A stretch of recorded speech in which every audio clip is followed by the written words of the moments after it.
Hey bro, I thought it would be cool to show you what I meant before when I was talking about S-TECing and Forbidden Memories. We were just talking about it, but I thought visual representation would be pretty sweet. So what it comes down to is different point values in calculating duel rank.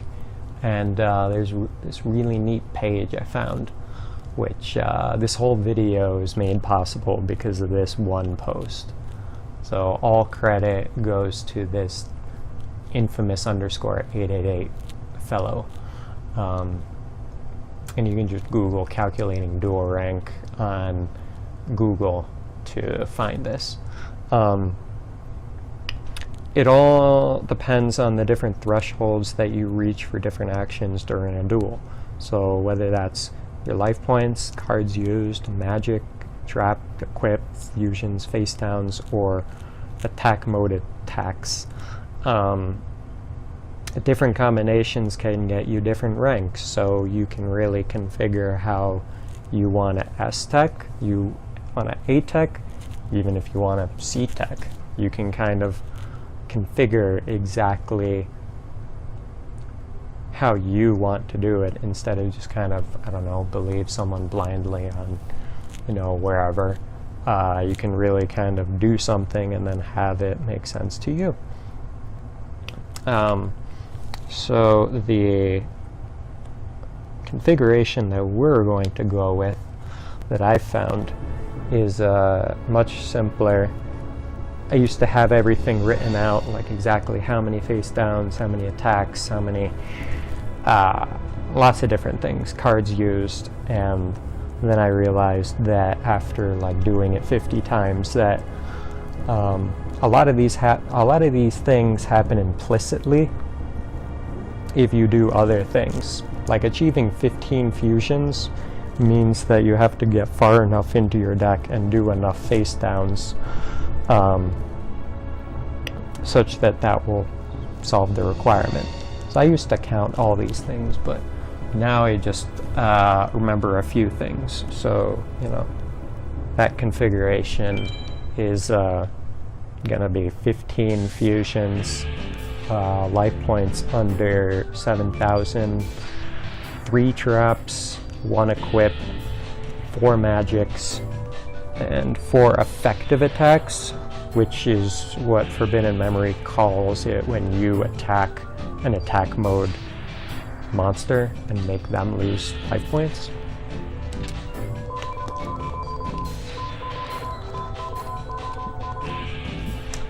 If anyone else is watching this video and got Megamorph in less than 50 duels, this is an A and B conversation, so kindly see your way out.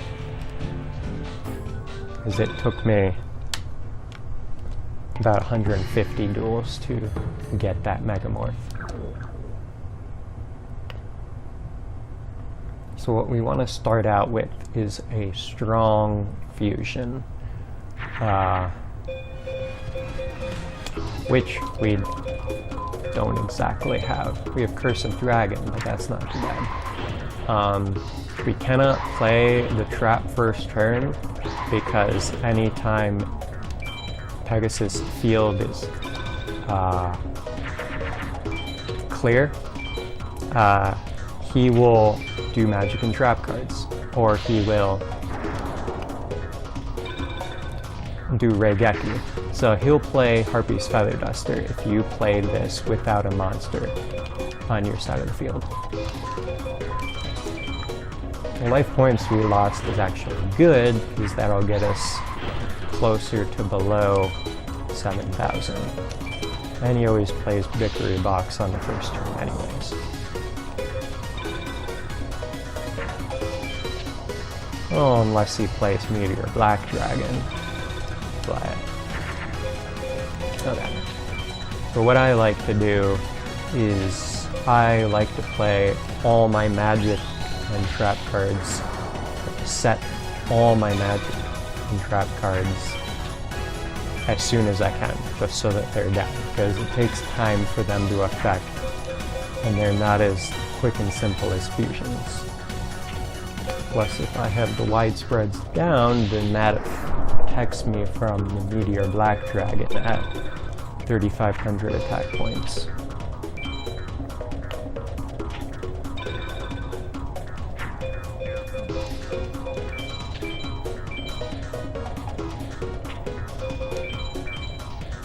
And magic cards aren't as important to set as the trap cards.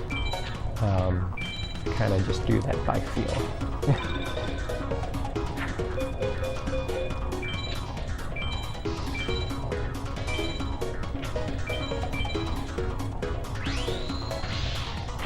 That's minus 600, which is not quite enough.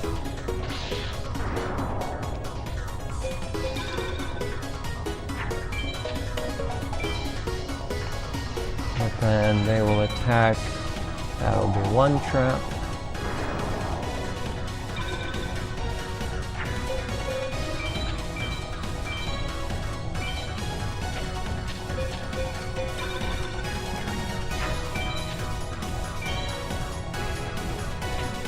And then that'll be two traps.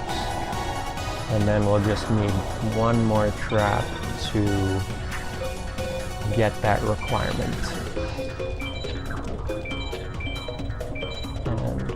We'll put these face down so that we get the, face down requirement. Because if you just put all your cards face down, you'll naturally get to how many face downs you need to get. And now that I've put 4 cards down, face down, I will get 4 effective attacks. That was the first. Now when that board clears, I will have had 4 effective attacks, accomplishing that.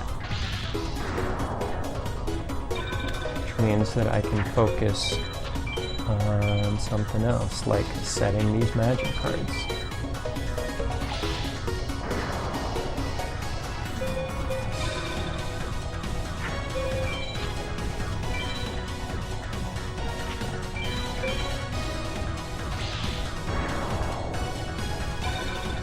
Or, to be honest, something that I very frequently forget to do,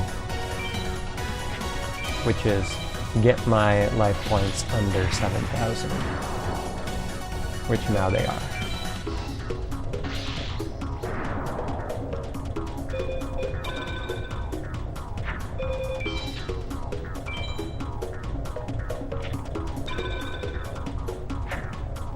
I believe we're only at 2 fusions, because I've only fused the twin-headed Thunder Dragon.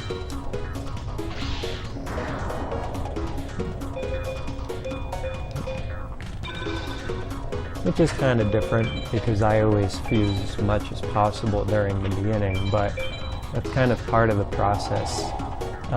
Every duel is different, so you gotta kind of learn how to do different requirements in different orders.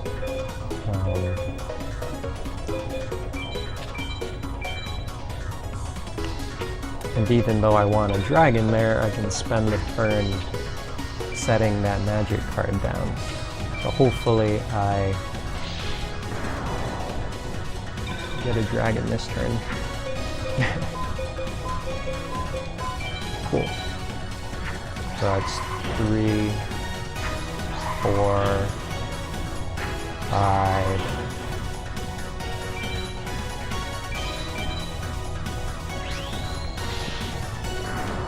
And that should be the 4th effective attack. So now we have an equip left, and we have magics left. 5, 6, 7.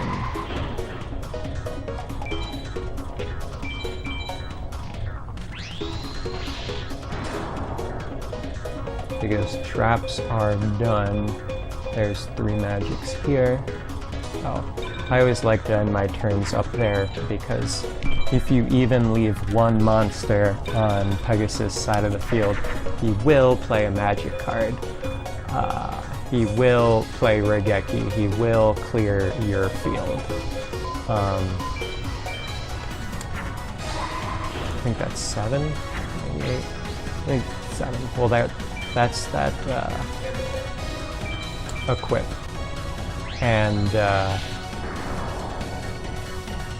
yeah, so you always have to make sure his field is clear, which I usually forget to do. Well, there's the final magic card. So I'll put that there, and then I'll focus on fusing, which I think, what is it? Seems like we need 8 more or something.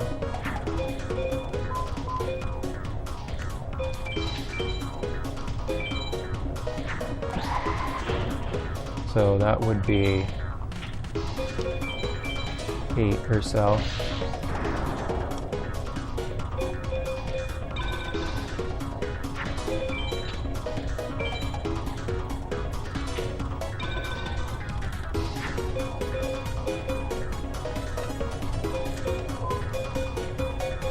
Electric here, and then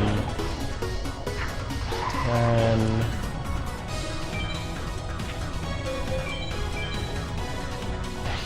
I haven't actually done the counting thing in a while, so I'm kind of winging it.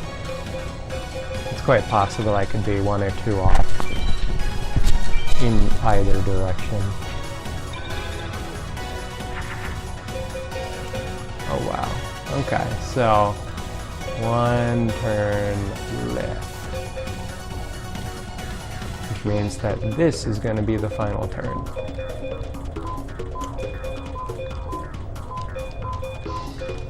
Which means I'm going to maximize my fusing potential by putting that card down, drawing my final card, and then hopefully fusing into infinity with it.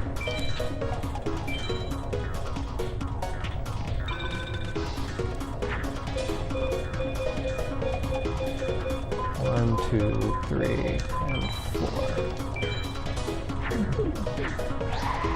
And they're like 11, 12, 13 maybe? Right. So we played our traps. We got our effective attacks. We did our equip. Life points are under 7,000. Cards used is exceedingly low. And I believe fusions are at the required level. I seem to have counted 13, but because I've been doing this for so long, I'm pretty sure that they're probably alright.